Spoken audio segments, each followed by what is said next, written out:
Salam cerdas, Ibu Bapak, saudara-saudara yang saya hormati. Sesi membaca berita dan sedikit komentar dari saya kali ini membacakan siaran pers ya dari Bank Indonesia yang memang rutin dilakukan terkait dengan indikator stabilitas nilai rupiah. Jadi perkembangan nilai rupiah selama seminggu ya hari kerja, tapi tepatnya sebenarnya hanya 4 hari ya, tapi harusnya kan 5 hari. Nah, saya bacakan siaran pers pada tanggal 14 November 2025 perkembangan indikator stabilitas nilai tukar rupiah. Nah, di situ di siaran pers ini ada ilustrasi gambar uang ya. Nah, kemudian ada nomor rilisnya nomor 27/272 Dicom, Divisi Komunikasi. Jadi memang banyak ya rilis Bank Indonesia itu yang terkait dengan nilai tukar ini tiap hari Jumat malam. Nah, saya bacakan berdasarkan kondisi perekonomian global dan domestik terkini, Bank Indonesia menyampaikan perkembangan indikator stabilitas nilai tukar rupiah sebagai berikut. Perkembangan nilai tukar 10 sampai 14 November pada akhir Kamis 13 November, jadi pada penutupan 13 November 2025, satu rupiah ditutup pada level bid 16.720 per dolar Amerika Serikat. 16.720 ya. Yang kedua, yield SBN, surat berharga negara 10 tahun. Yield ya, yield SBN 10 tahun turun ke 6,12%. Nah, yang ketiga, DXY, diksi ya biasanya melemah ke level 99,16. Kalau diksi ini adalah indeks dolar terhadap 6 mata uang kuat dari negara-negara yang punya hubungan ekonomi erat dengan Amerika. Kemudian informasi keempat, yield US Treasury, yield UST, ya ini SBN-nya Amerika, yield USD Note ya, 10 tahun juga naik ke 4,119%. Nah, jadi berarti selisihnya kurang lebih 2% poin ya antara yield SBN dengan US Treasury Note. Ini termasuk menarik ya, karena di bulan-bulan lampau ya 6 bulan ke belakang itu spreadnya itu 2,5 sampai 3 ini menipis menjadi hanya 2% persis, jadi 2% poin. Nah, lalu informasi lain diberikan pada pagi hari Jumat 14 November 2025, rupiah dibuka pada level 16.690 per dolar, jadi menguat sedikit ya dibandingkan penutupan Kamis. Tapi di sini tidak diinformasikan kalau kita lihat penutupan hari Jumat itu kembali ke 16.712 ya, jadi sedikit lebih kuat daripada Kamis, tapi melemah daripada paginya. Nah, sementara yield SBN 10 tahun stabil di 6,12% ya. Sekedar informasi, 6,12 ini untuk setahun 2025 ini terbilang memang menurun, artinya yield SBN itu turun ya, 6,12 di awal-awal tahun sampai 7 ya. Itu informasinya. Nah, kemudian mohon maaf, yield SBN itu yang di pasar sekunder ya. Jadi kan ada kupon tertera, jadi kupon tertera misalnya 5 atau 6. Nah, tapi yang 10 tahun ini mungkin kebanyakan di kuponnya 5,5 mungkin ya.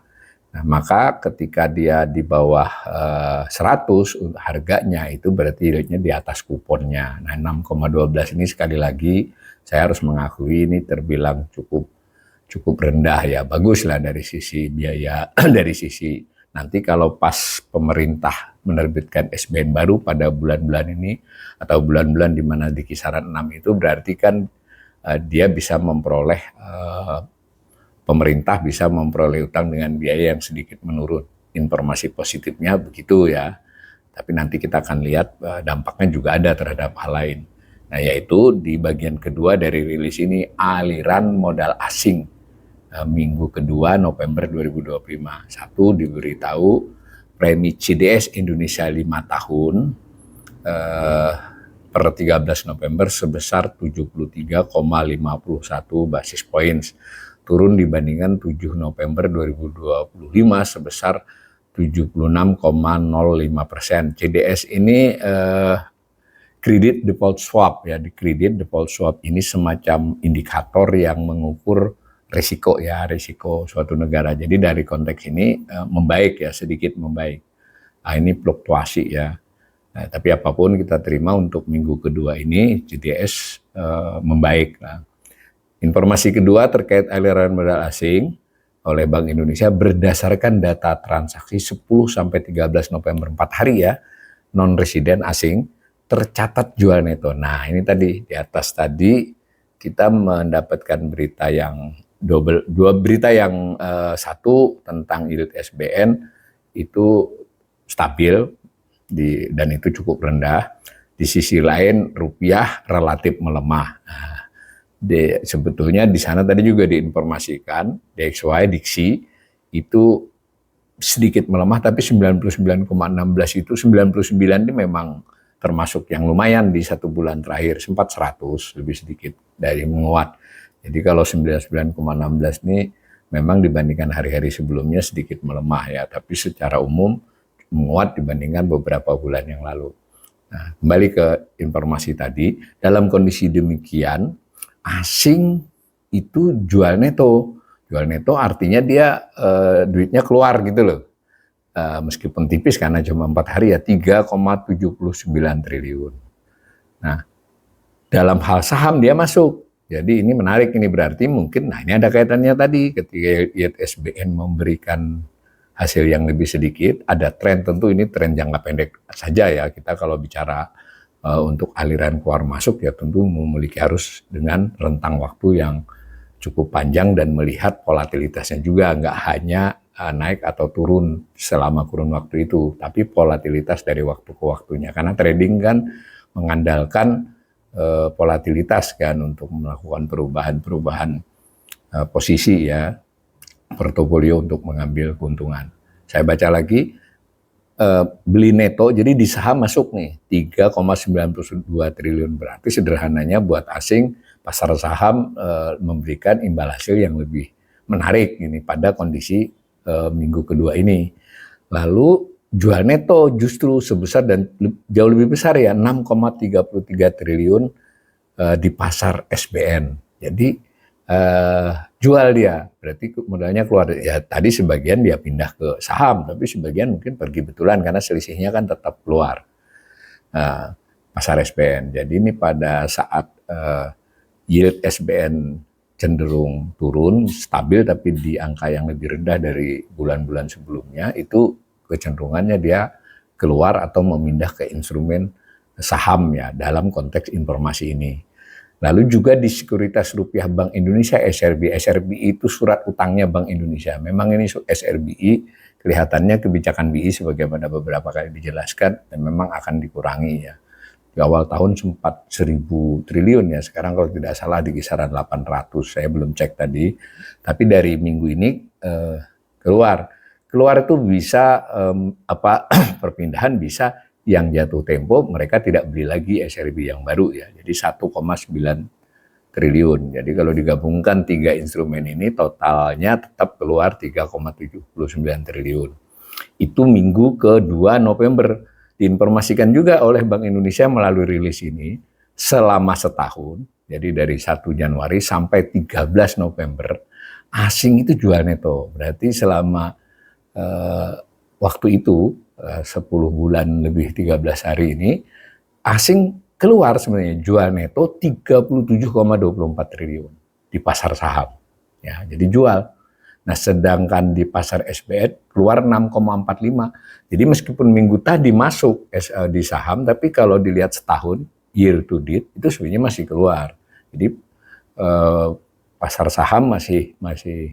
Tapi tadi saya ingin katakan tidak pas juga kalau hanya membandingkan year to date karena saham kan mainnya juga volatilitas dari waktu ke waktu.